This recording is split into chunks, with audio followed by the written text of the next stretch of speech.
Welcome to The Watching Dead, the officially unofficial podcast for AMC's The Walking Dead. I'm Jim. And I'm Aaron. And this week we're covering Season 2, Episode 8, titled Nebraska. Really good episode, right?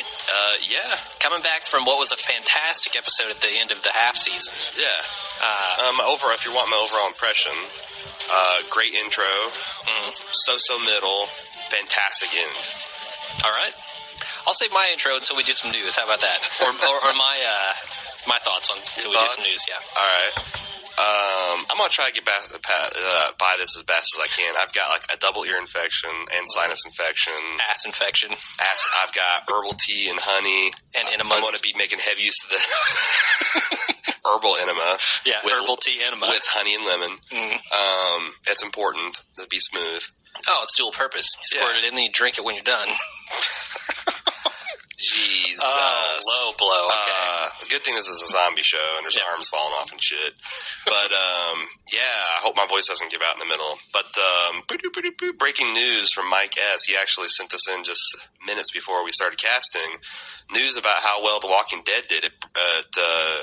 Headline was, Walking Dead breaks more basic cable ratings records at mid-season premiere. And the article he linked to us, even on the night featuring the Grammys that The Walking Dead held its own, it got 8.1 million total views. Not bad. Is that if you include the encore? No, if you include the encore, it had a total of 10.1 million. Nice. So, and even what record did that break? It mentioned. Well, it's like there's only 5 episodes that have ever gotten higher. One was the series finale of Monk, which was on USA. Really? And it's carried I imagine it's carried by a lot more places than AMC. Sure. And then I guess there's been 4 episodes of TNT's The Closer. Never seen it. Me either. So it's described as a juggernaut. So bitch. All right.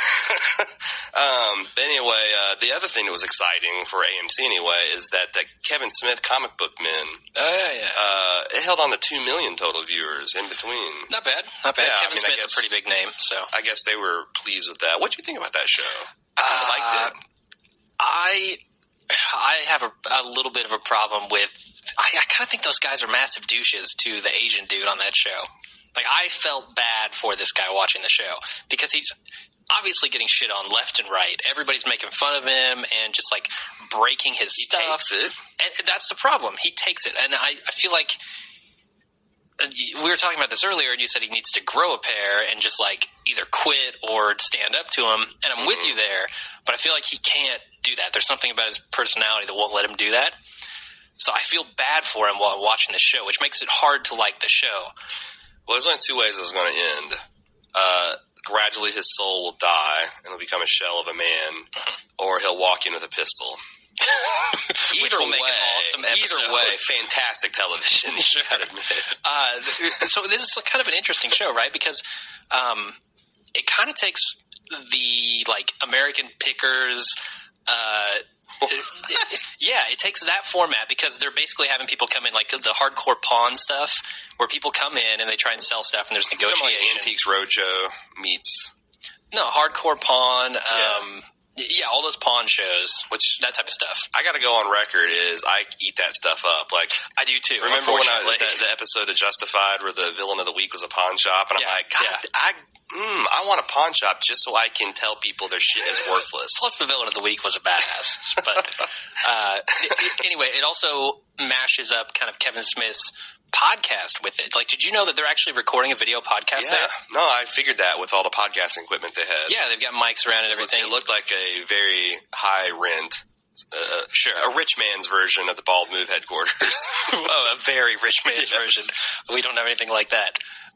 But yeah, I think that's pretty cool. So it's kind of like bringing the podcast more into the spotlight there too. So that helps us as well. I like that.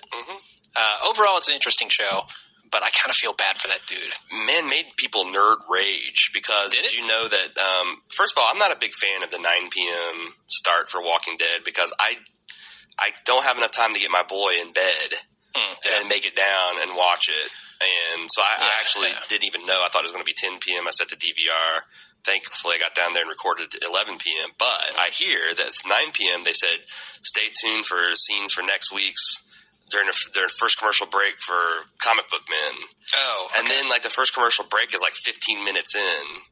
And then they kept on saying, it's coming up soon, it's coming up soon. Did they ever play it? I don't know. I thought that they did during the... but they made it wait a couple more commercial breaks, but that's kind of very cool. Maybe that's why they got the 2 million people. Bit. Man, AMC does that kind of stuff, don't they? 1.9 million of those are just wanting to see the goddamn preview for next week. yeah. Oh, and yeah. And the other million are Kevin Smith's friends. Well, this season 2.5 is all an example of that. I mean, this is just a manipulation of the format to make their numbers look better. And so we've waited 2 months to get this material. Yeah, I don't know how much I mind that, honestly. I don't care, honestly. It doesn't bug me too much. No, I mean, it's just a different way to do it. Instead of waiting a year, you get half your show, and then a couple months later you get another half. And whatever keeps it on the air with a decent budget is fine by me, you know? Right. So... All right, is that all the news we have? That's more than I think we'd invented some news there. So let's get to the recap. All right, let's do it. So the episode opens immediately after they've killed Sophia. Immediately. Immediately. I think it's the same shot. They probably shot it there on the day, I'd imagine. And it's basically them dealing with the dead, and the mother comes alive again and tries to eat the daughter. Which, my God, people, Jesus, would you make sure these fuckers are dead before you go and start cuddling with them? Mm-hmm. I mean... Good idea. They're already returned from the dead once. Yeah. Just double tap through the heads, all I'm saying. And even then, I'd be a little cautious, you know? Yeah, I thought... Nobody knows the science behind this. Yeah, like when Andrew just piled in that bottom, the back truck? of that truck, it's like, that seems entirely too cavalier to, like, what if she hits a bump and one of their jaws flop open and clamp down on one of the elbows, Sure. I was like, do you want to take that chance? No, I would be riding in the cab. I don't know why she wasn't up there. Honestly, I've been in a situation, because I spent a couple years of my life down in Texas on this big freaking ranch that my parents got. With zombies all around. And my dumbass brother and sister like to ride in the back of the truck, but that's where you hit bumps and fall out. Oh, yeah. And, hit bugs and all kinds. Like, I want to stay where the passenger restraints are. Sure. Where the engineers have actually designed the viability of human life surviving in the case, in the event this shit goes wrong. Yeah, there was actually the Apollo missions always had a guy riding in the back. He never survived. Yeah, bad news. So moving on. So basically Herschel demands that they leave, and Shane and Rick kind of face off there on the porch. I really like this scene a lot. I think everybody is dealing with what just happened, and we see a lot of differences in opinion here. Right, because there's a lot of this went on when we were talking about the cast, when we casted about the, pretty much dead already. Mm-hmm. We were kind of thinking, gee, did Herschel know about all this? Mm-hmm. Is he innocent? Did Otis? Seems like the canon, like the version from God, is that Otis did put Sophia in the barn. Yeah, but Shane's calling in the question, and Herschel's like, I don't give a damn what you believe. Mm-hmm. I want you off my farm. And, that raises a point of, like, how is he actually going to do that? Sure. They have all the guns now. He is one old man and a teenage boy and Maggie and a bunch of women who are having various amounts of nervous breakdowns and flu-like symptoms this episode versus a bunch of dudes with guns. Yeah. And, one female is getting pretty decent with guns and, Daryl who could kill them all with one crossbow bolt. So it's like, I'd like to see him try to get them off his land. Yeah, definitely. What do you think about the slap heard around the world? I thought it was a good move, because otherwise it looked like Herschel was about to get his ass kicked. Yeah. So good on Maggie for preventing that. I want to see that in slow motion, because I think, what's his name? Barenthal? I'd like to see like that, frame by frame, the face, smacking to the side and the earlobes wobbling. Just structural response of that face getting slapped. Yeah, about 400 frames a second. Yeah. That'd be good. Like Mythbusters, like high-speed camera. Yeah. And I have to correct you, otherwise the audience will. It's Bernthal. Bernthal? John Bernthal, yeah. Thank you. So there's a minor showdown there between Rick and Shane, and it felt to me like the stuff Shane said really got into Rick's head. He basically calls him out about his leadership right there. Oh, yeah. And I can't remember if this is where he says basically that he's been doing everything that needed to be done for the group, and Rick has just been off looking for some girl. Who's been in the barn the whole time. Yeah. That is out there in that woods when she's been in that barn all the time. That's what you did. Yeah. That's pretty powerful and hard to... and then, at the end, when he stormed away, he's like, Rick, you just as delusional as that guy. Yeah. I think that scored a direct hit with Rick. Spot on, and Rick knew it. Yeah. So then there are a couple little short scenes here where Andrea covers Sophia's body. Daryl goes to sit with Carol in the RV. I didn't have much to say about this other than I guess Carol looks really messed up by this. Oh, well, yeah. Yeah, as she should be. Yeah, This is horrible. So then Glenn asks Maggie if she knew Sophia was in the barn. The levels of insensitivity shown by Glenn in this scene are unbelievable. He is such a socially awkward penguin, man. He's so inconsiderate in this thing because, okay, he at first asks her if she knew Sophia was in the barn. He doesn't trust her on that. Second of all, he tells her that they can move on now. So there's that. Then he makes a big deal about it being Sophia who was killed and doesn't really make a big deal about it being her family who was killed until like a minute later. And this is coming right off of the episode where he didn't even say I love you back to this girl. So it blows my mind how insensitive this guy is to her feelings at this point. Uh-huh. Crazy. I especially like the whole, I guess we can just move on now. I don't know what you call, it's not a one-night stand, but, two condom stand, maybe. Yeah. Although, did they even have sex another time other than the one? Because they were going to up in the loft. Yeah, but then that we got know interrupted. that broke bad. I don't think they have. I think so he still got the 11 condoms. Sure. So it is. So he had the one condom stand. Is this going to be like our Breaking Bad cast with the coffee, where the condoms are a countdown to something? As soon as those condoms are gone, Glenn is dead. Yeah, he's gone. All right. So in the next scene, Carl basically says that they did the right thing, and the group discusses what to do with those bodies that are laying around. Andrea comes up with a solution. She says that we bury the ones we love and we burn the rest. And apparently they left 3 people out of that group. Well, I mean, it's his Herschel's son, Herschel's wife, and Sophia, right? I think so, yeah. And again, I don't understand the whole burn. Like, I want my loved ones to burn me. I've got it in my will. Sure. But at least Andrea here is saying, we'll burn the rest. Like, she seems to be a badass with, like, some understanding of what these other people are feeling. Huh. And I don't know if that's because of what she went through with Amy, but she's like, okay, I understand there's a need for you people to to bury some of these, but we need to just get rid of the rest. Yeah, what's wrong with the good old-fashioned mass grave? I don't know. I think it would. I don't know. I mean, it's too much digging. They were making a big deal about how much digging it would. It's pretty hard. You'd need a lot of fuel to burn one human body. I think they've got it. I don't know. They've got the fuel. Well, I got an email from a listener, Karen, I think her name is, who was telling me, basically giving me an education on the fuel tanks on farms, like 5,000 gallon fuel tanks, huge, massive fuel tanks. Yeah, I got that too, but I don't think they're going to be using their fuel to burn bodies. It looked like they're just stacking them on top of a couple logs. That's not going to burn. Yeah, no. I mean, imagine how long you'd have to hold a match to that. Although I think that, once the human body gets going, the fat is just pretty much goes like a candle. Yeah, it'll keep burning. Spontaneous human combustion. Maybe the decomposition. That's what they're counting on, spontaneous human combustion here. They are. They didn't light it on fire. They just went on fire. Great magnifying glass in the sun. Awesome. So what do you think about Carl there? His tone that he took, his outlook on the situation. I like it.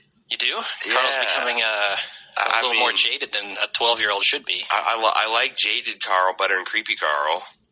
Yeah. And I think that he's got this ability to give this kind of haunted, flat affect, proto serial killer vibe, and that's weird to see in a kid too. Yeah. It's like his eyes are very old, I think, and I want to talk about. Maybe he took Dale's eyes because he just certainly doesn't have any. I want to talk about this more in the spoiler section. So okay. I'm going to highlight that. All right, let's move on then. Next scene is Rick and Lori discussing his leadership skills, basically. Right. Chasing ghosts. Yeah. And he seems to be the one here who is questioning his own leadership abilities. I mean, Lori's kind of on his side here. She thinks that he's doing the right thing and everything, but Rick doesn't now. Rick's turned against himself. Well, I mean, I don't know. I can't keep track of all the flip-flops that Lori's gone through at this point. Sure. So it's like, she's got to stand by her man, then no, and then, so whatever. Yeah. There is something that she says that's interesting, though, and could come back in later episodes. She points out that all the gunfire might have drawn more walkers. Sure. Do you think that's going to be an issue for the people on the farm coming up in these next couple episodes? Well, that and the giant signal fire that they lit. At least they did that during the day, You can see fucking smoke a lot further during the day.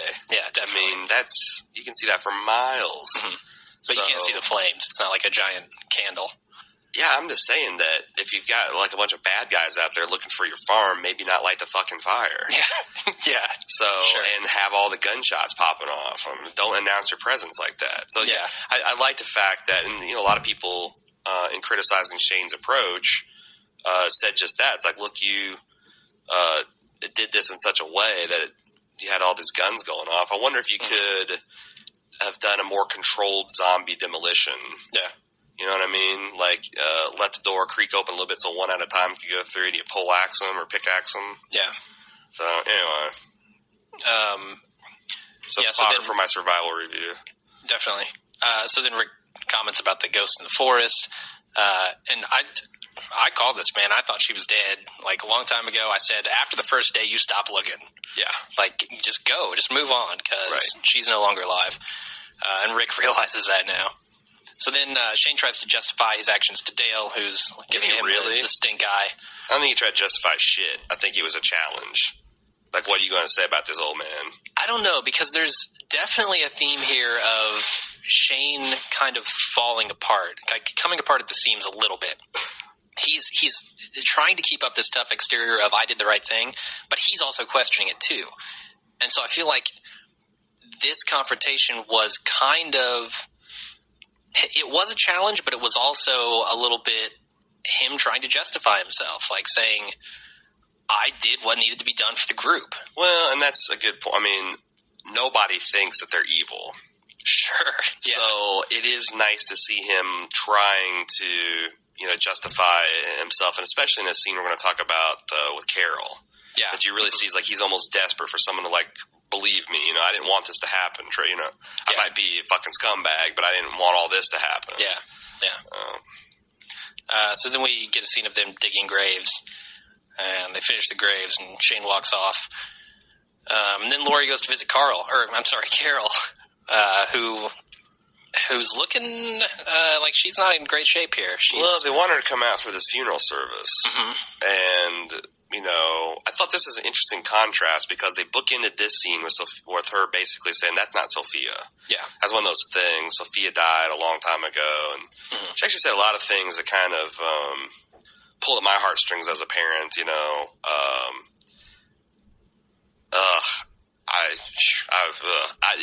Talking about children suffering and being alone and being afraid is something that turns me into a puddle. So that was kind of hard to watch.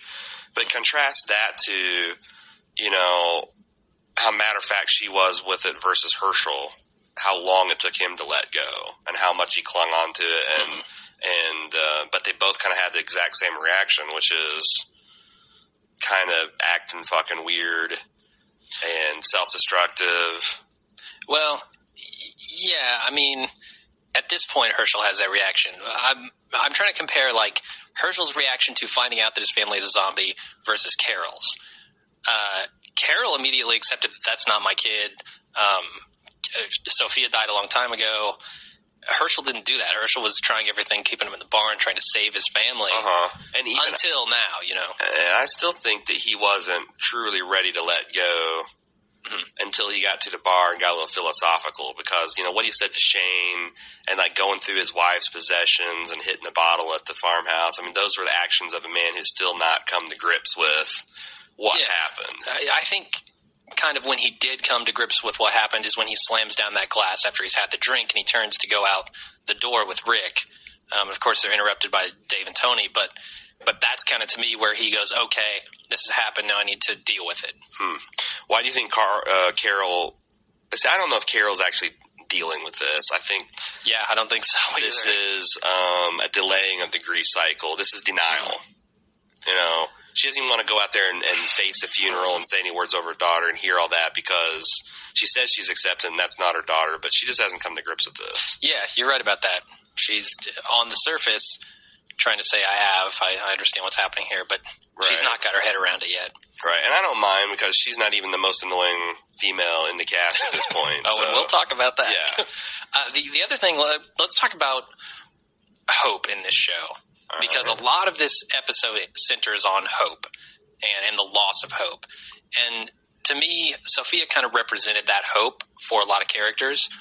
And with her death, that hope dies with it. Well, and I thought it was kind of maybe a little heavy-handed, the symbolism with the Cherokee Rose, that was Carol's personal hope totem. Exactly. And she sees those patches growing out, kind of like mocking her, and she just instantly sets to ripping them all out. Yeah, and the barn walkers were Herschel's hope totem. Yep. And also, like, Rick and his kid, he explains how that happened. But this is kind of the second wave of this hope crushing that we've had. Jenner did it back at the end of season 1. Didn't do a good enough job, apparently. Didn't do a good enough job. Some of the characters didn't stay and die with him. Yeah. So this is round 2. And I feel like this packed a harder punch than a scientist just saying hope is lost. Do you think there's going to be people that die every single time one of these hope-crushing rounds comes around? I hope so. Yeah. I know what you mean. I mean, you sound like an asshole, but I know exactly what you mean. Well, it was also a pun, but never mind. God, I'm running slow tonight. Yep. Ass infection. So, yeah, I thought that was really cool. We'll talk a little bit more about that, too. I got a bone to pick on the next scene where Dale starts talking about, hey, let's talk about what just happened and what it means for us as a group and what position. And Lori just shuts him down and says, there's no point in arguing about it. What kind of horse shit is this? Like, you can't, I mean, Shane's not here, Rick's not here. The group can't have a sober analysis of like, so where are we with the whole disrespecting our host's wishes and killing all the family? And there were alternate ways to resolve this, and we just decided to jump right to Mr. Unilateral making the decision for all of us. And Lori's like, nah, no discussion. I thought that was horseshit. Yeah, I still feel like Lori doesn't know what's going on, and she's still partially loyal to Shane and partially loyal to Rick, and it's this triangle that's just pulling her in both directions. Seems like much more so than in the comic book she ever was, that she's torn between the two men. But yeah, I mean, I just think that in the show it's much more ambiguous about how she really feels, because she's kind of alternately played it like, maybe I'd rather be with you, but, because of Carl and because of the group and all this other stuff, I can't. Sure. This is the new reality. And we get a serious dose of that in, I don't remember what episode it was, but the flashback where she's talking with her friend about their rough marriage. Yep. And how she's just not feeling happy with Rick.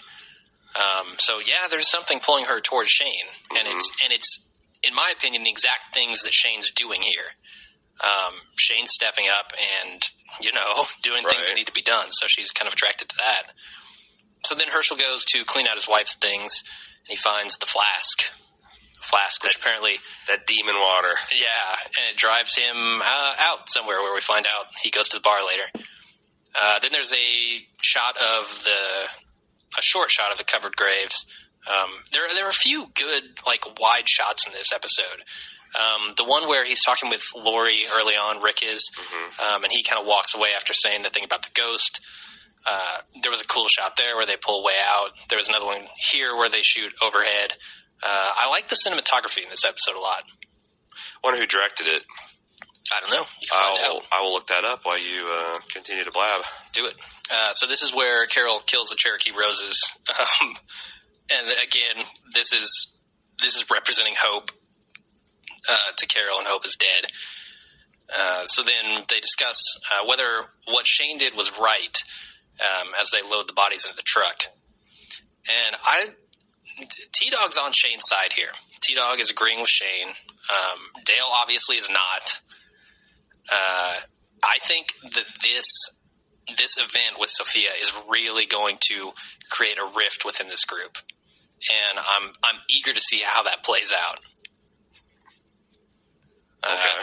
Do you have the director yet? No, I do. It's Clark Johnson, and I can't really tell what he's, what he's done a lot of. All right. Well, good job, Clark Johnson. I like the cinematography. Yeah. And he wasn't even the cinematographer, I'm sure. No.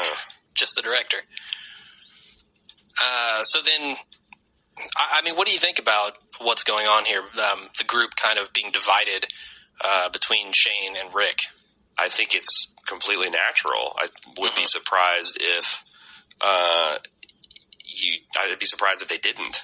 Yeah. Because there's, you got Dale's kind of like statesman approach and want to talk about things and have consensus, and you got Shane's like, fuck consensus, I'm quote unquote benevolent dictator, and I'm going to make the decisions, and I'm going to protect the group, and I'm going to protect blah blah blah. And then you got Rick, who's kind of torn in the middle. So, and he's supposedly the group leader.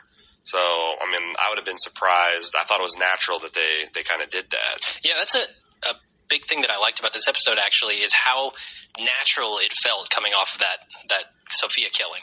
It felt to me like they were doing everything that people would do in this situation. It didn't feel forced. It didn't feel like anyone was being stupid. It just felt like everyone was having different reactions and we're talking about it. And this kind of showed to me like what a good episode on the farm would be like. Right. Where people are communicating and they're dealing with these issues. Yeah, I'm going to say that 3-episode stretch between episode 1 of season 2 and like episode 5. Yeah. Other than the Daryl hallucinations, completely wasted. Yeah, nothing happened. Yeah.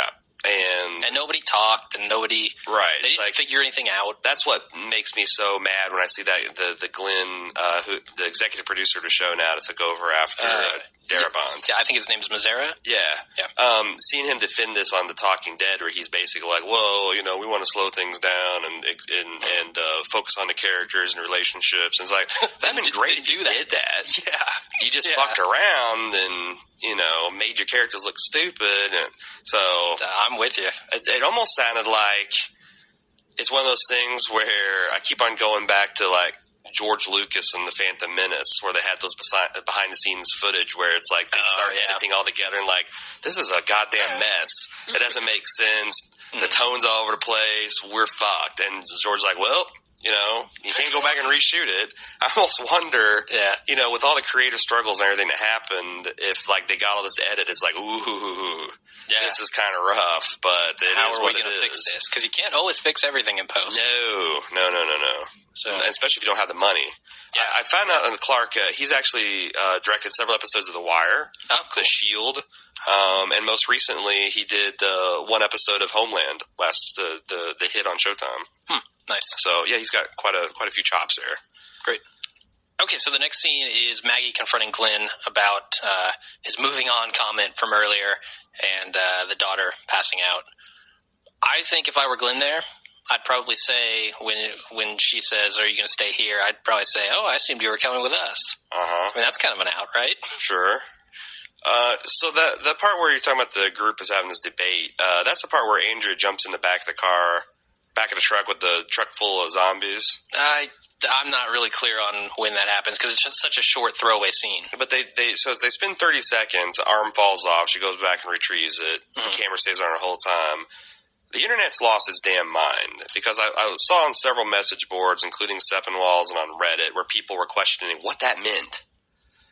What does the fact that the arm fell off and she went back to get it? I didn't think it meant anything. I thought it was just a throwaway visual gag about how nonchalant these people are about these dead bodies and the kind of the horror. But some people are saying that that's a sly hint to the governor rather Merle coming back to the farm. Yeah, the whole arm falls off and he's got no hand. Now, if it was a hand, I could maybe see that. But the whole arm, I think the internet's reading a little bit too much into. Well, I took this. There wasn't a whole lot of humor in this episode. Sure. I took that as an attempt at, almost slapstick style humor. Yeah, I could buy that. Especially the Andrea alternative almost is lounging on the zombie bodies. So weird, man. Just throw her in the pile. So I'm wondering if it's not just people who desperately want some sort of meaning to every scene, Right. Not every scene has to have meaning. Well, I mean, we do this with Breaking Bad because those bastards actually do put a lot of crazy shit that is important later. I don't know that this show's earned that.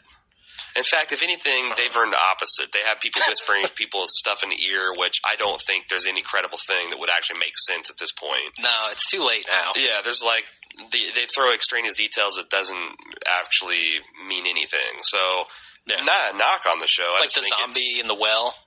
Yeah, I mean that doesn't mean anything. No, it's just a fun scene to see. Right. Yeah, and I thought this was kind of fun to watch the arm fall off the truck and her be like, throw it back in. Right. So then moving on, the Flask basically tips Rick off. And I thought this was kind of fun to watch the arm fall off the truck and her be like, throw it back in. Right. So then moving on, the Flask basically tips Rick off as to where Herschel might be after discussing it with Maggie.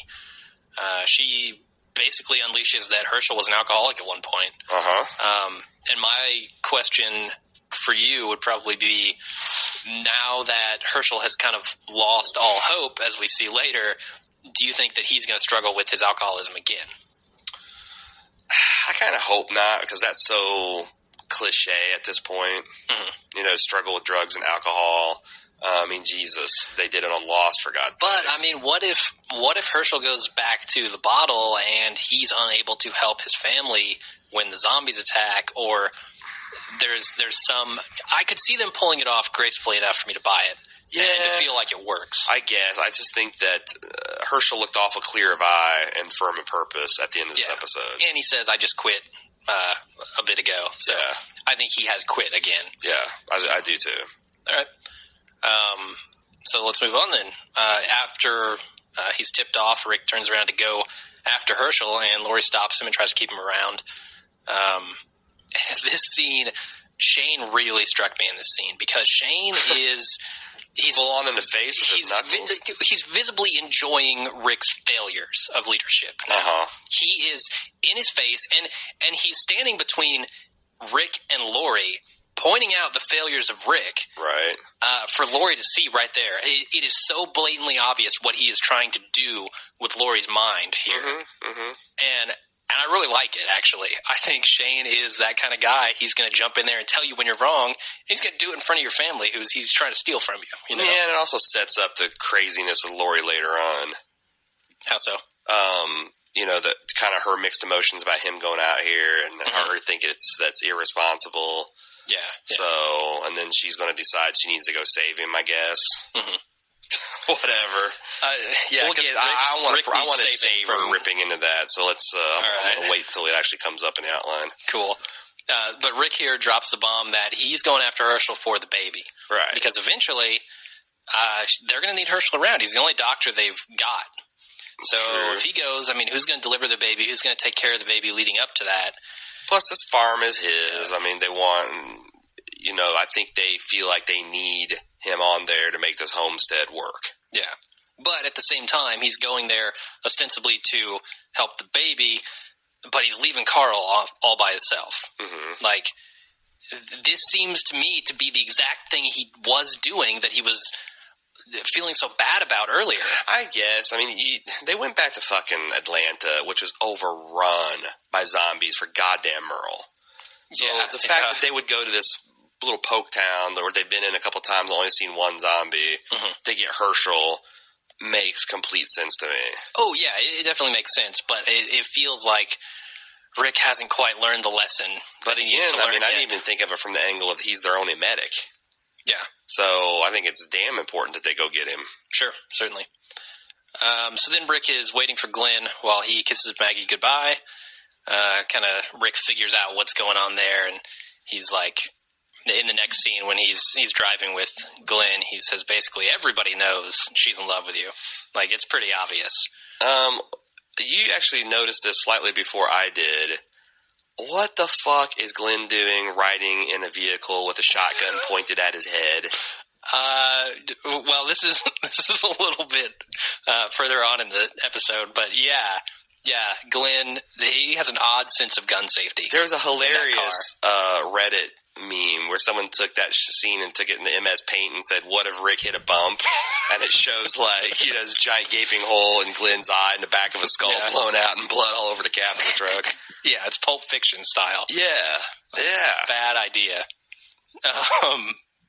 But yeah, anyway, before that happens, Carol comes out of the woods and Shane creepily washes her.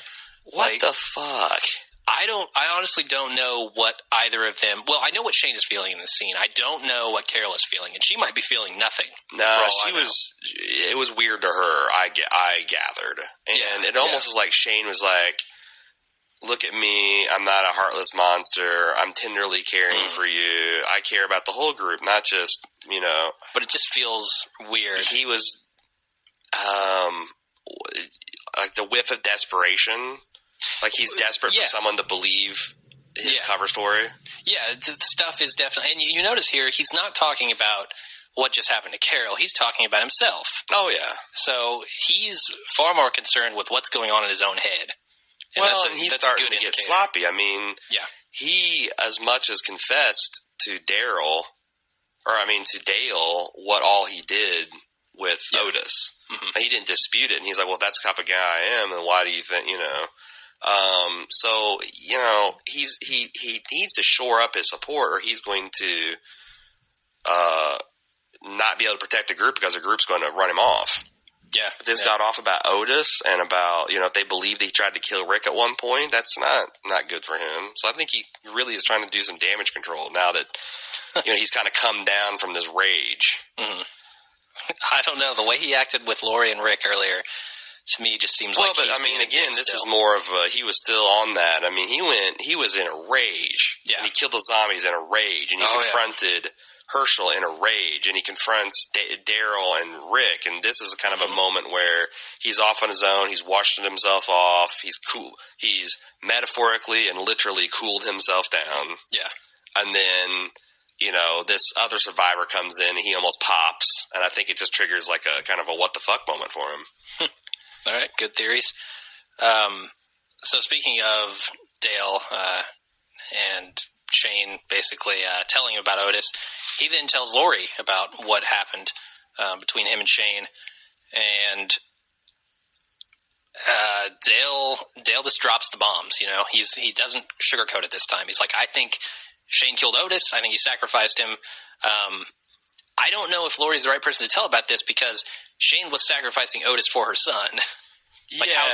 How worried is she going to be that a guy is trying to save her son? And also, Dale knows about her and Shane's past. Mm-hmm. Wasn't he one of the ones that came up to Rick and said, or was that, maybe I'm thinking that was in the comic. Maybe, I don't know.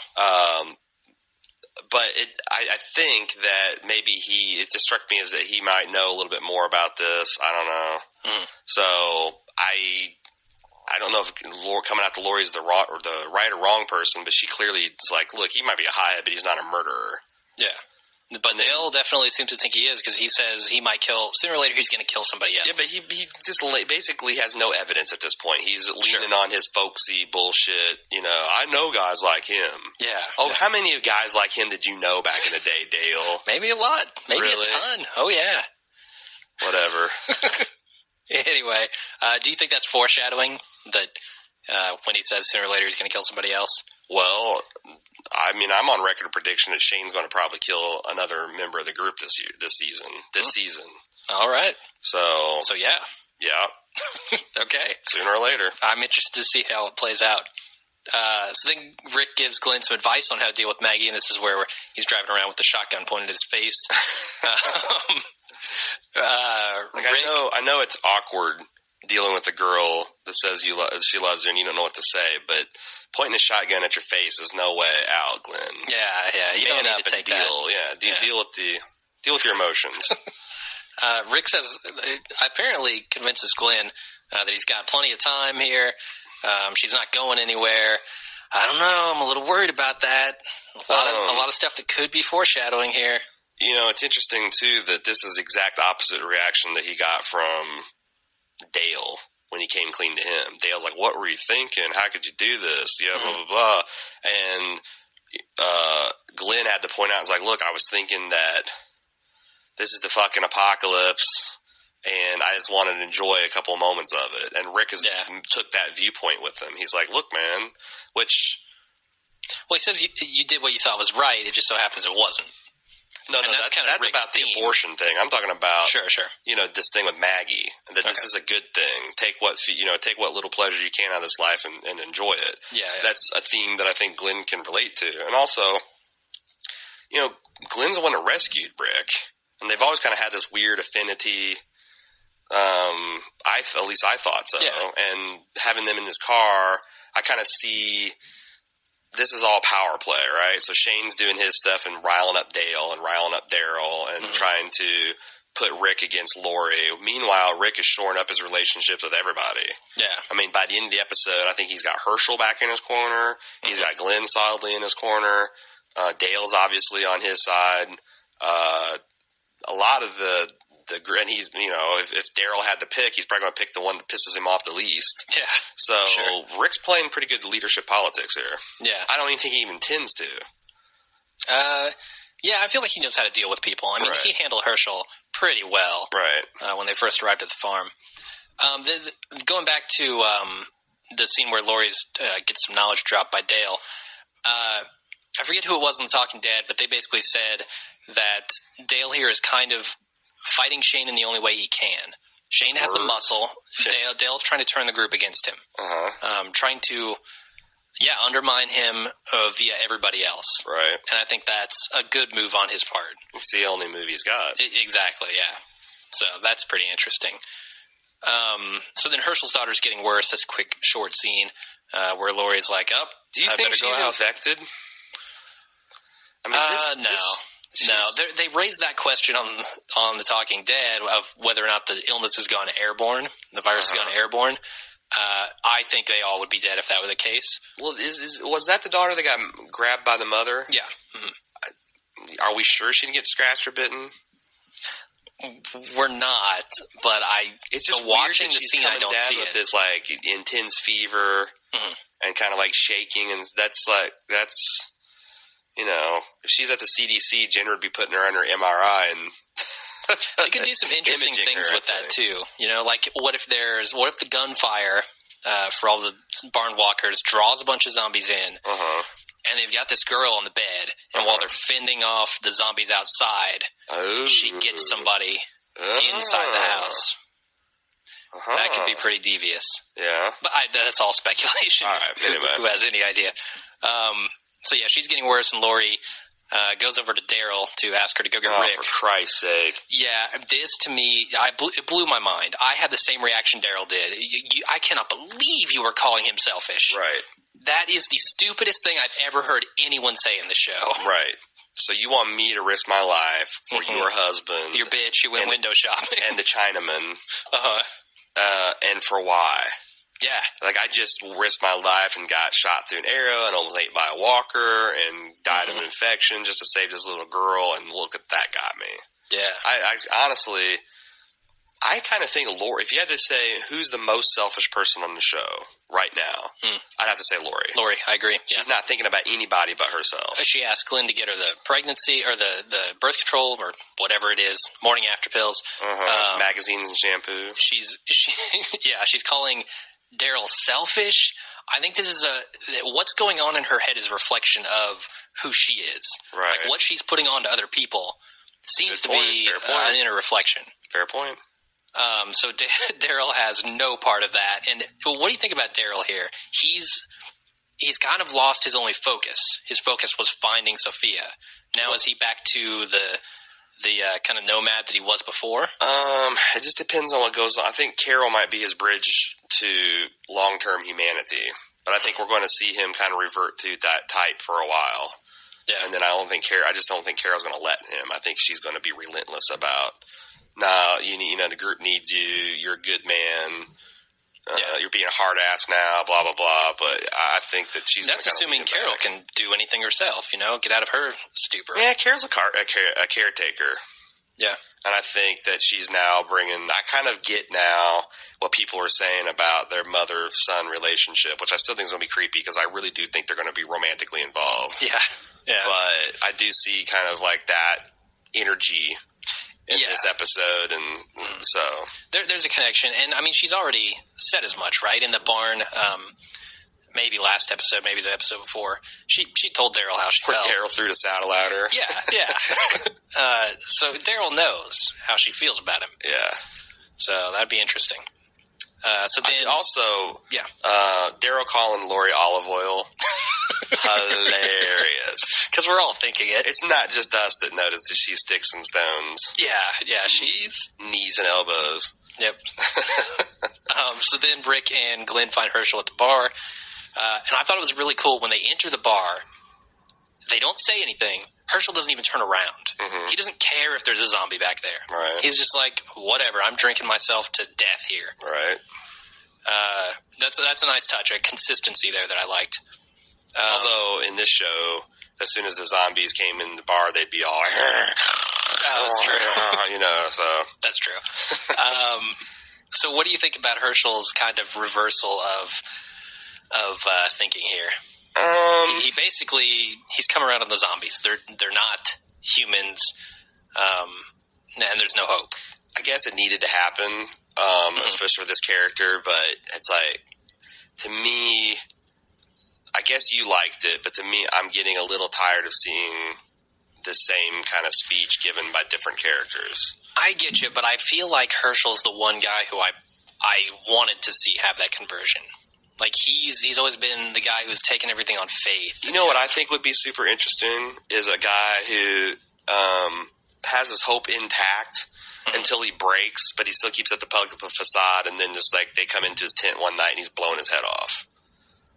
I think that would be an interesting thing where the group could be like, oh my God, you know, what, this guy was so optimistic, and like, instead of everybody being like, you know, Hamlet on these soliloquies about the apocalypse and how hope is dead, and I believe in miracles, now miracles are dead. I mean, I like the speech he gave here to Rick. I do too. I liked it. I liked it too. I liked it better the first time when I heard Jenner give it, and then when Rick gave it, and then when Lori gave it, and then when Shane gave it. And when Lori gave it again. Yeah, right. And then when she decided she didn't want to give it and want to, you know, it's like, whatever.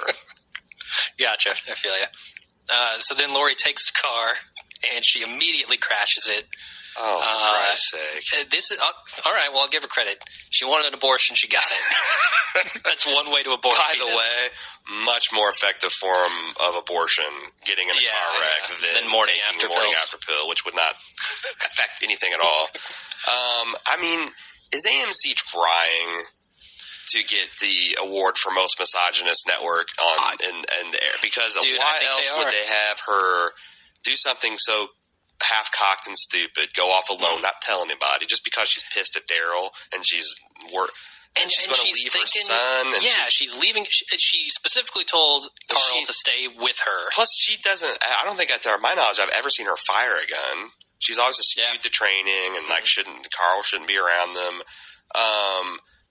It seems like it's so stereotyped to have a woman struggling with a map and flip a car and hit a zombie. And if you look at kind of AMC's lineup, in Breaking Bad, we hated the bitchy women for a long time. And we came around a little bit on that. But there's still lots of people that haven't.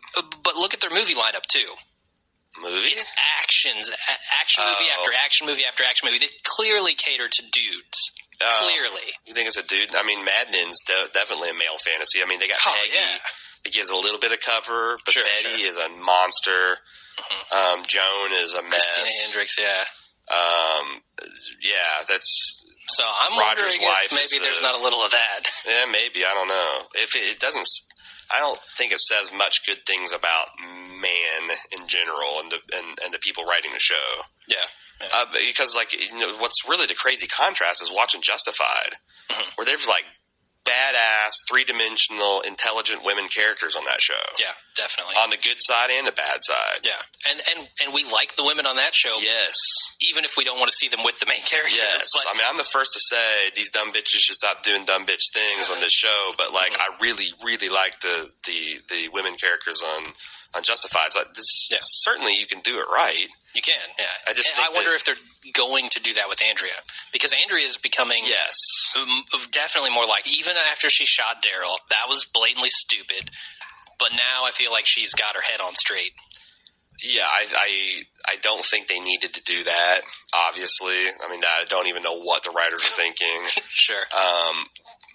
And it was funny because I saw this Reddit thread on Reddit had a screenshot of her swinging that pickaxe at the mother. Yeah. It said, did anybody else think that she's about to impale one of the survivors' heads when she was swinging this thing? Oops. But I mean, sorry, Glenn. I definitely see now where they're going with Andrea, and I'm ready to forgive and forget on that. But Lori's too much to take, man. Right now she is, and I don't know what they're doing with Carol. Carol, I'm indifferent on. I think it's interesting that Jackie, the two people that basically were ready to give up and just lay down and die were the two women. Well, I feel like they should have kept Jackie around because she could have been a stronger woman figure, I feel. Like, I thought she would. She didn't ever do anything dumb. She didn't do anything dumb. She was humorous in the episodes that we saw her. She used her experience. You know, she didn't do stuff like, oh, you got bit, well, I'm going to hide and conspire and talk about it. It's just like, Jim got bit, you know? Yeah, smart. So, I don't know, man. That's one thing that bugs me, and I know I talked to my girlfriend, and it bugs her, and probably a lot of women. So. Well, I'm sure we're going to get some hate mail for this, too. But why? I'm like, women aren't stupid. Stop writing them like they are. Gotcha. You know? Gotcha. I mean, I understand they do. Like, people are going to misunderstand this. They always misunderstand everything we say. So, they're going to say, oh, you guys are misogynist with AMC. And I get it. Dale does stupid shit, too. Like, he didn't. All the time. I think that was that was a in-universe or a meta stupidity. Like, it's only stupid because of the way they filmed it. You know, they meant it to be like it wasn't Dale just did something dumb fucking stupid. It was just that he, so we've turned that into this, like, he's a crappy lookout. But it's hard to think about. I mean, when you think about stupid stuff, the women are doing more of it on the show, and I don't see a reason for it. Here's my other question about this scene. What do you think Rick's going to do when he finds out that he left the group and his wife got hurt? He tried to be the leader again. Fuck that. What do you think Shane's going to do? I'm wondering if Shane doesn't go after Lori here and save her and really drive a wedge between them. When he finds out that they're... that might be... That would really hurt that relationship. You might be... Yeah, there's a lot of stuff that we can talk about in spoilers for next week because there's like some... banana shit that might be happening. Yeah, we got to move along, too. This is a long episode. So there's a showdown between Rick and Herschel in the bar. Herschel's reaction is not what I expected here. When he basically admits, like, look, I was stupid. I had hope. I shouldn't have. I feel like we covered this. We did. But there's something about the way he's honestly assessing himself here that I really liked. And that's where he gives a big speech to Rick. So then, moving along, Shayna and T-Dog are piling bodies on the bonfire. Maybe for some s'mores, maybe some internal combustion there. I don't know. And again, I'm like, why do you take the trouble to load these zombies in a house and drive a quarter mile away, or load them in a truck, drive a quarter mile from the house, and burn them? Yeah. Just burn them right next to the house. I mean, we know there's remote areas of this farm. That's where they're supposed to supposedly do the shooting, all that kind of stuff. So it's like, if you wanted to attract the zombies and other ne'er-do-wells, track them away from the farm. Sure. Hell, drive into town, set them up and fire in the middle of the town as a warning to all the other zombies. The other thing I noticed in this scene is that T-Dog's actually there. And T-Dog at the beginning kicks a zombie in the face, gives a little curb stomp, yeah. When are they going to do something with T-Dog again? What has he done since, like, episode 3 in season 1? I don't know. He hasn't done anything. He's been in the background. He needs his own arc. I agree, 100%. So then Rick convinces Herschel to head back just in time for them to be confronted by Dave and Tony. Go to commercial. When they come back, Dave and Tony introduce themselves, and they ask to stay at the farm. What did you think of Dave and Tony? What was your initial impression when they walked in? It didn't change much. I honestly don't know. how this would have played out if they weren't, kind of asshole Philly guys. Gotcha. Like, these are the guys that go to the stadium and whip batteries at the opposing team during Eagles games and boo Santa Claus and boo when people propose on the field. And, they're just kind of like cross-grained bastards, right? Sure. I almost wonder if they were from the South, if they wouldn't have been welcomed onto the farm. But it's just the fact that, everybody's so Rick like, was suspicious from the beginning. everybody's like, well, they pulled on him. Well, but he went to go get a drink, and Rick already went to his gun. Oh, yeah, There was like all this, and I think the guy pissing in the barn was needlessly provocative. But I almost wonder. In my opinion, the pissing in the bar was like they did in Justified, where you've got a guy sitting behind you. Like they were strategically positioning themselves in case anything went down. I think but at what point in the conversation do you think, does it flow naturally that they let this group of survivors onto the farm, that they would start raping and pillaging and killing everybody? It's like, I wonder if the show, it'll be interesting because, what they do with this next week, but I almost wonder if they're going to, if they just left it the way this is, you'd almost argue that maybe Rick acted a little rashly here. Maybe so. Because if you notice, when he's standing there, he's got the guy behind him and the other dude's behind the bar. He's like shaking his hand, loosening it up, getting ready to draw on this guy. I don't know if that's just the actor doing that or if that was meant to say, like, Rick is very, very nervous here. Well, and I couldn't help but think when they were talking about all this stuff about how it is out there, that is a speech that Rick has given at least twice in this show's history. Absolutely. He gave it to Jenner. He gave it to Herschel. So what if Herschel had done this to Rick? Oh, yeah. This is what I was thinking. Oh, we shot your boy. Well, come up here and bam, bam, bam. Jesus. In this what was scene, the difference? I was thinking this guy Dave is trying to out Rick, and Rick is now trying to out Herschel by not allowing them onto the farm. It's like this weird... Yeah. I don't know. It's strange. But, I don't know what would have happened if Herschel did that to Rick. But Rick puts down these two guys, and... he went Justified on them. Man, something has changed in Rick, right? Yeah. Someone made a really badass animated GIF of that scene, and it's like Rick quick draw to put it right through that dude's forehead. Oh, yeah. It was a really badass shot. Yep. And then spun and took out the other guy. I'm thinking Rick is turning into super badass here, who maybe is a little more like Shane than he wants to admit now. So he's kind of being convinced, because that was a pattern throughout this episode, is Shane kind of confronting Rick about his decisions and Rick agreeing. So maybe he's seeing it his way. So that's pretty much it. There's this really cool song that plays over the end here where they're burning the bodies. It's called Regulator by Clutch, and we played it at the beginning of this episode. And it makes about anything more badass. Like, you're going to walk through the grocery store, play that, you're going to feel like a badass. Yeah, you go out to the mailbox to check for the newspaper, you play that, you're going to feel like a badass. Sure. So I do have a couple questions real quick about the episode. And I have a comment, too. Okay. Just that they pretty much put the kibosh on Fort Benning. Do you think that, this talk about Nebraska and Fort Benning, was that legit, or was that these guys trying to get it at work an angle, or what's I feel like that was pretty legit. Okay. I don't know why they would work that angle. You think when Shane brings up Fort Benning, he's going to be like, oh, yeah? Well, those assholes I shot in the barn said Fort Benning is overrun. Yeah. Where is this guy's credibility at this point? You're right. So, it's in the toilet. I don't want to see them go to Fort Benning. They won't go to Fort Benning. No way. Yeah, I don't think so. They're either going to stay on this farm, or they're going to head to Nebraska or somewhere. Nebraska. Maybe they're heading to Nebraska. I've driven through Nebraska. You wouldn't go there? There's not very many people and a whole shitload of guns. So that's true. There's that going for it. Yep. So does this episode change your opinion of the Sophia storyline at all? Did they need this to drive wedges between the group? Yeah.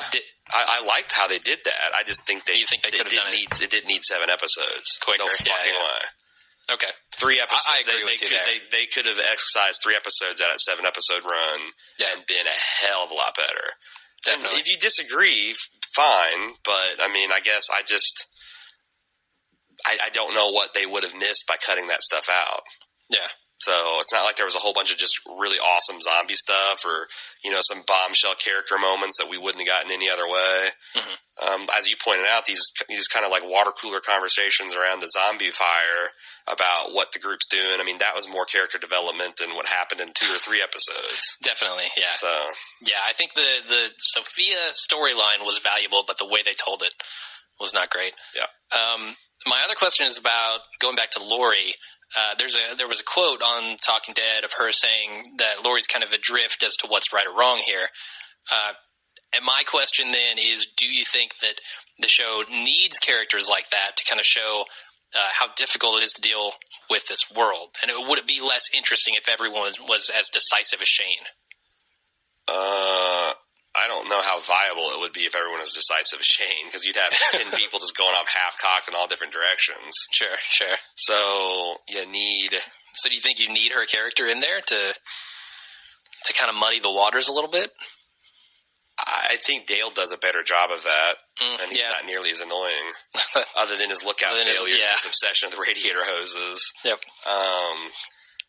Yeah, I mean, if she want to play devil's advocate, there's a better way for her to do it, and they need. Okay, so the characters, as devil's advocate, should not be made to look foolish. Yeah, I think that if that's well and good for her to say that about her character, and I think that she wants to believe that, but the writers are completely undermining that character by making her do stupid things. Yeah, and you're right. I respect Dale more in that area too. Yeah, so if she's going to advocate for the contrary opinion, she needs to come from a reasonable, level-headed, respected point of view, and not crash cars, and not tell the best character in the series that he's selfish. Yeah. And not play Shane and Rick against each other. Quit projecting, Lori. Quit projecting. Yeah. So I'm going to award Zombie Kill of the Week to Andrea, killing Herschel's wife with the sickle. And Idiot Survivor of the Week, I think we all know who that goes to. Lori for basically everything. Calling Daryl selfish, crashing the car, abandoning her son, all of the above. Any one of those things could lead her to be killed. Yeah, not many dumb survivors this week, I don't think. Right. And that's it. I don't know. Andrew's pretty close by just, doing a dog pile on top of the zombies. Yeah. Walking Dead. We got Justified. We got Mad Men coming up in a couple weeks. We got Game of Thrones coming up a couple weeks after that. All good stuff at baldmove.com. You can find our latest there. Send us feedback at watchingdead@baldmove.com. You can keep up with us and see the moment that our podcasts drop, and our links and show news and whatnot at facebook.com/baldmove, and follow us Twitter @baldmove. The other thing you can do, we always could use iTunes reviews and subscriptions if you haven't done that already. Yeah. That helps us, again, get more listeners, more feedback, and more enjoyment.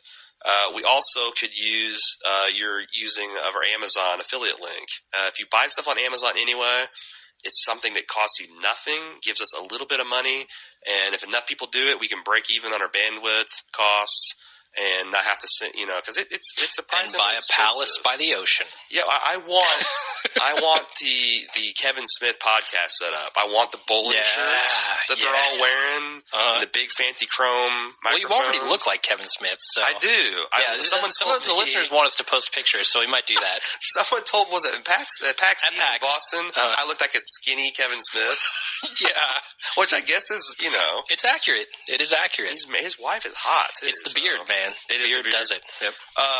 But yeah, what you do is you go to amazon.baldmove.com. It takes you lickety-split right to Amazon. No interstitial ads, anything.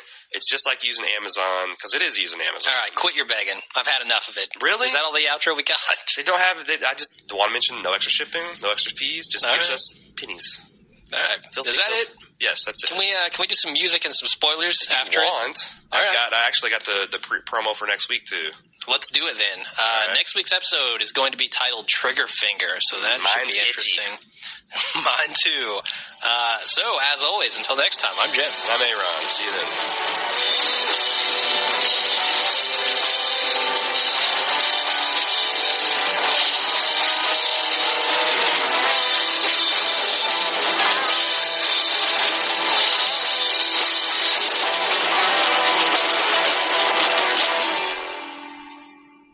We're back with the the spoiler section. Let's play the thing for next week. 209, Trigger Fuck, Finger. man. On the next episode of AMC's The Walking Dead. Yo, someone in there? We're just looking for our friends. Let me tell you something. They're bound to get us all killed. Then we have to stop that. What are you doing? Keeping an eye on you. Get out of here! We all know this is not gonna end well. For a longer look at the next episode. Oh, That final scene, some good stuff with the zombie pressing his face to the glass. that's clearly Lori in her car. Disgusting too. Somehow she's still there at nighttime. Do you think she's pinned in the wreckage somehow? Possibly. I mean, it did flip over and land on its side, on the driver's side. So Yeah, it did. she will have to climb out if she can. Yeah. Pretty brutal wreck too. Thank God for safety glass, because it looks like the zombie's kind of struggling to get through there. Yeah, and look at Shane running down that road. That to me says he goes after her. Yeah, well, especially since these guys. Now, how the fuck do you think this ends up happening? Because it looks like they were ready. They played the badass song. They're going to stroll out of there, get in their car, and head back to the ranch. Somehow they must get jumped like immediately after. They do, and it shows like a scene of Glenn backing up against the door, right? While people are trying to figure out if there's anyone inside. Right. So I think they're looking for their friends. They're probably coming up. Oh yeah, right there to look for their friends. This is fallout from the Philly thing for sure. Yeah, I'm sure they heard the gunshots. You know. So that's probably what they're doing. Carol's checking up on Daryl. She's a little worried about him. Yeah, what's that about? His ear necklace has got her a little freaked out. Yeah, we forgot about the ear necklace. That's not good. And there's a shitload of zombies too. I think the gunfire at the OK Corral bar has drawn a bunch of them walkers. Or do you think that's at the farm? Because there's been gunfire and bonfires both places. I mean, come on. Man, I think it might be at the farm. I think it might be. My prediction is it's urine. Zombies can smell urine like sharks can smell blood in the water. Like, gotcha. One part per billion. Well, specifically Tony's urine. There was like a Philly cheesesteak in there or something. Oh, yeah. High lipid content. Yeah. Is there anything else from that trailer that you enjoyed? No, but we got some fat spoilers. We have a shitload. Can I do one quick spoiler from Arjun V, who has a prediction? Sure. He says that, like in the comics, Carol is going to commit suicide after she makes an unsuccessful attempt at trying to seduce Daryl or maybe even Shane. Once she's rejected, she'll realize that Sophia has gone, or that with Sophia gone, she has nothing to live for. I think it's a pretty solid prediction with the way she's acting and what we know happens in the comics, what we know. In the comics, she commits death by Walker. Yeah, and what we know about them kind of wanting to get more close to the comic books. Yeah, I was going to say that. It seems like once Darabont was gone, that Greg Mazzara, did you say? I think that's his name. Yeah, and Glenn Mazzara. Glenn Mazzara and Kirkman want to. I think you're right. It's Greg. Well, no, it's Greg Nicotero. That's where you're getting confused. I think it's Glenn Mazzara, but. Yeah. Anyway, it looks like that they're trying to, after they've kind of rope-a-doped us, or at least the comic fans, which, again, a small number of the 10 million people watching this, they're trying to move it a little bit closer to the comic book continuity. Yeah. Continuity. And another thing is, like, there's something going on with this mic stand. There's also something going on with Carl. A lot of people notice that, in the comic book, he kind of goes a little psycho. Oh, okay. When does that happen? How far along? It happens, I think, after the prison, because he ends up murdering another little boy. Oh, okay. Who, to be fair, murdered. This little boy was kind of like a serial killer himself, and none of the adults could, what are they going to do? Or Carl just the kids in this show have in the comic have serious issues dealing with this situation. Yeah, and he ends up being kind of, very disturbed young man, and I guess he would be if he grew up in this world. I mean, you know what happens to Glenn and Maggie later on in the prison? Don't they end up killing themselves? No. You're thinking of Tyrese's. Oh, yeah. That's right.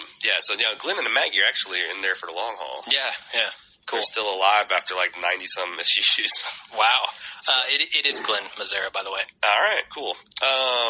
So, did you say you had was that the end of the spoiler? And Yeah, I that was Carl.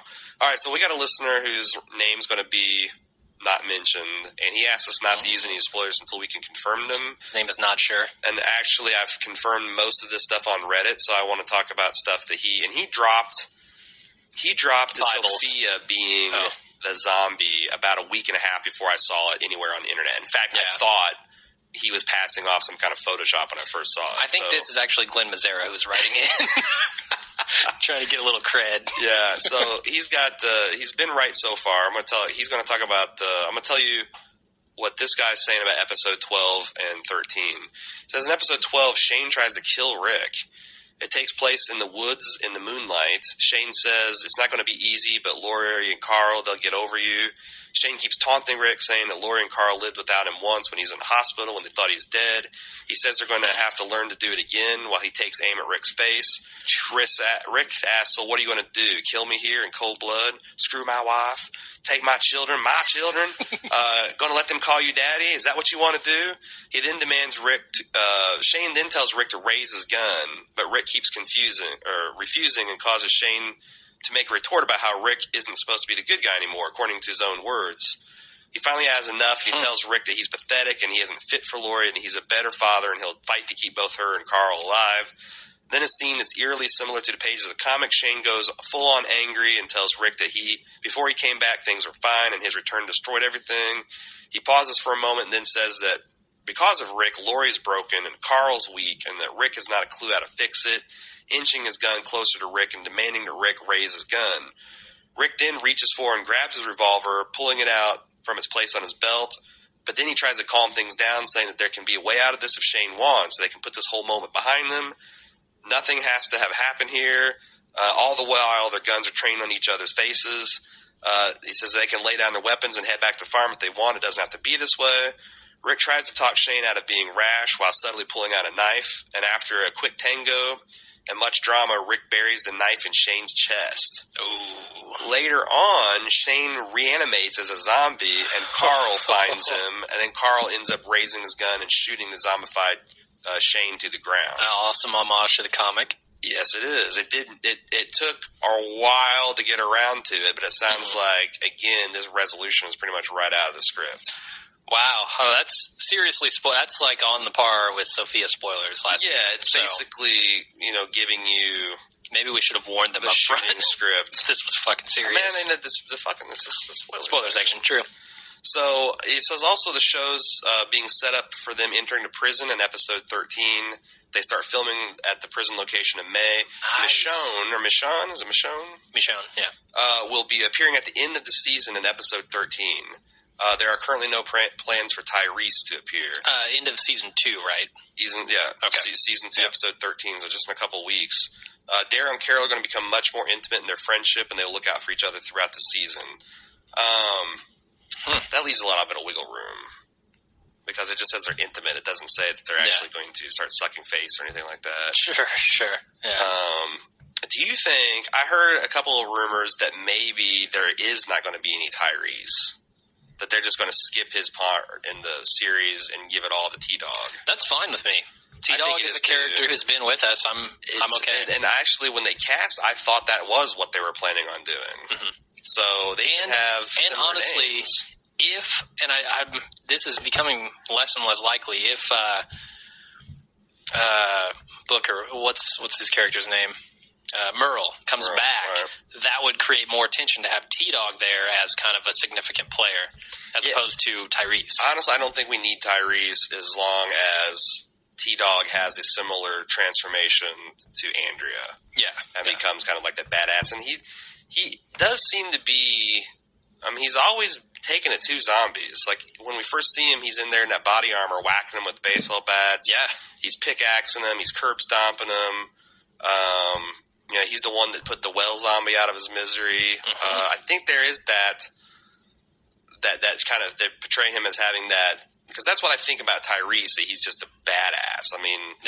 Out of all the group, he's probably the closest to Arnold Schwarzenegger Terminator type. Yeah, he's like a big football player. Yeah. And I think T-Dog could be that dude. Sure, definitely. So that's all. That's enough, I think. That is plenty. We're pushing an hour and a half on this episode. So, All right. Thanks, guys, for listening, and we will see you next week. See you next week for Trigger Finger.